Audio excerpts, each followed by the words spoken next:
Hey YouTube, this is David with Richter Scale Studios.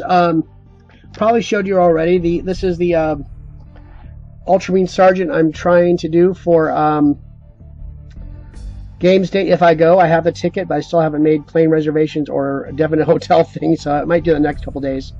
I just given him a quick, real zenithal shading real quick. I haven't done the rest of the paint. I'm doing a lot of it by hand. And did his chest eagle. I'm going to start doing that in non-metallic metals. So I forgot what color that is already. I think it's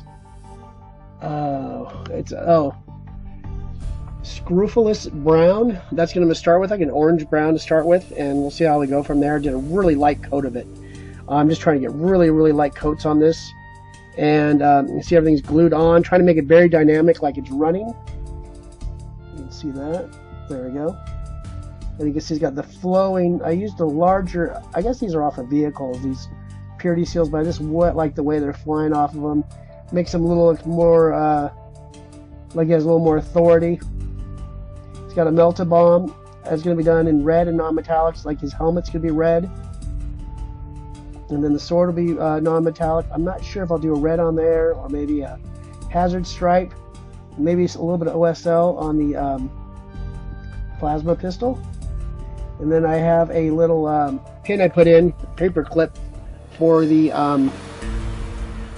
banner I'm doing. I will start with, my last update I told you about this stuff I'm using, and I haven't showed it to you or put it up. This is the company, Berlinden Productions Incorporated. Number 50 lead foil, any scale. On there it's got little drawings of military uses like flags, truck canopies, tents, ponchos. And I've used it for a gun strap. I've seen them, Forge World uses it actually for something like this. I've seen it in their some of their Imperial fighters for seat belts. And this is it. It's basically just a piece of foil. It's thicker than like aluminum foil.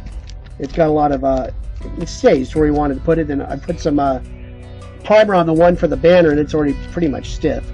So that's pretty good. I'll show that to you real quick. And this is a work in progress. The metal's been base coated with cold gray by Game Color, and I did regular bone white from Game Color, and then I did a mix of dried blood and I believe sewer wash. Yeah, let me grab those two real quick. Like I said, I use a lot of Secret Weapon Miniatures products. I live a half hour from downtown Sacramento, and they're in Sacramento, so a day and a half to 2 days to get a turnaround for when I order something, so it's awesome. They're very fast. I think they send it the next business day. So I did a mixture of these two. I want the orc skull to look like it was something that was skinned earlier that morning and thrown on the pole. And then I did some, the color's still a work in progress. This is actually, I've been using a sand yellow. I'm trying to get it to look like a rope. I might make it darker. It's basically thread spun around there. So let's get to see that really good. There you are. There we go. So that's a good color so far. I mean, this is still a early work in progress. I'm going to probably go and highlight a little bit of it, and probably it's going to be gloss coated at the very end, so I want to look like it's wet. This is just something that just looks like this guy's a brutal sergeant, and just took this guy's head off and skinned it and put it on his pole to intimidate his other enemies in the battlefield. Let's see, I was losing it again. There we go. That skull is so cool looking. And I did two faces, and that's what I want everyone in the community's help for.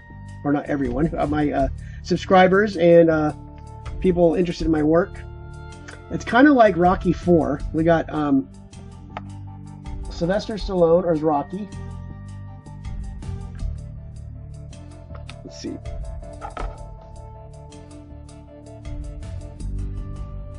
There we go. It's kind of got the droopy lower lip. The only thing I don't like about it is the eyes are cartoony. There we go. I did that, you know, the standard way of printing miniatures. You know, you do the black, the white stripe, then you do the cross with the black, then you fill it in with the flesh to get into the eye sockets. It's an easy way of doing eyes. well, it's still not easy. These things are the size of a pea. These are nuts. But it's still, it's, you know, straightforward, the technique. And these are all Reaper tan flesh. I did actually a mixture of, for the wash, Strong Tone from Army Painters, kind of like a Devlin Mud, and Ruby from Secret Weapons is the wash I did on these to give it a little bit of like, you know, life to it. And I think it turned out really good. I gave him a red headband to denote that he's a sergeant to go with his helmet. So when he's like too hot or a helmet malfunction, he's got a sweatband in, running around. And this guy's got a 5 o'clock shadow. So let me, that's number 1. So let's say that is Rocky. And as in Rocky 4, we have Drago. And this is Drago. He is different how I did the eyes. I kind of want to hint at their eyes there, but didn't paint them in. Kind of went there, just did some dots. I guess this is a little more realistic.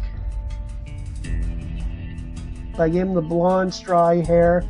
I gave that a sepia wash. I might give it something a little bit more because it kind of gave it a greenish tint. But he's got the same headband. He's a little bit cleaner. I went in with an extra highlight to denote that he's got a little bit lighter skin. I wish you could see this better. Oh, there we go. Teeth are both done in polished bone by Reaper. And then the flesh wash goes in the mouth. That gives it that brownish kind of red deep look.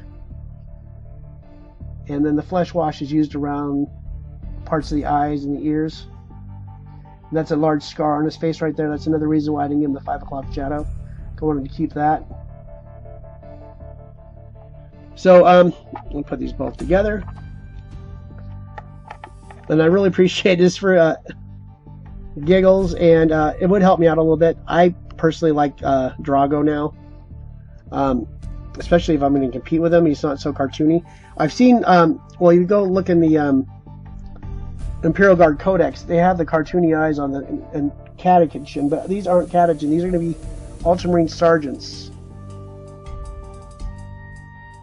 And I'm going to keep this guy for a cat because I'm running Imperial Guard also. When I build an army, I want them as an allied force.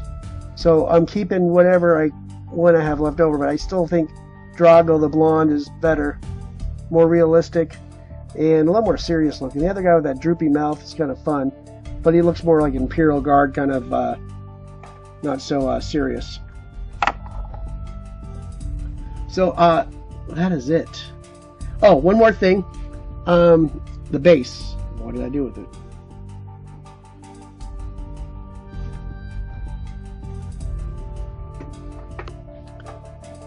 We'll be back.